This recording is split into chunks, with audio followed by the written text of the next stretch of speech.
गाडीचा फोटो बघा. गट क्रमांक 1 मध्ये तेच पडलेत का आणि ते ठिकाणी सन्मान चिन्ह त्यांना द्या. बराच वेळ घेतला. 3 सुटला. भव्य आणि दिव्य अशा मैदानातील गट क्रमांक 3 सुटला आणि 3 मध्ये सुंदर अशी लढत चालवली. 3 मध्ये 5 गाड्या आणि 5 गाड्यामध्ये रणसंग्राम पाहायला मिळतोय. इकडे आड्याल गाडी सुंदर अशी पळते. त्याच्या पड्याल सोनापूरकर पळतात आणि त्याच्या पड्याल गुळुंचे करत अतिशय सुंदर आणि निर्वाद वर्चस्व मयूर ड्रायव्हर गुळुंचेकरांचं.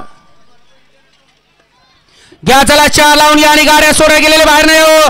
गट क्रमांक 3 चा निकाल आणि निकाल 3 चा निकाल आहे. तास क्रमांक 5 मधून पालीगाडी Jyotirlinga Prasanna Shriram earthmovers and suppliers कैलासवासी प्रदीप नाना निगडे गुळुंचे या गाडीचा 1 नंबरला विजय बैलगाडी मालकाचा त्यावरती बसणाऱ्या मयूरचा हार्दिक अभिनंदन आहे. सुंदर अशी गाडी पाहिली कैलासवासी प्रदीप नाना निगडे गुळुंचेकरांचा या ठिकाणी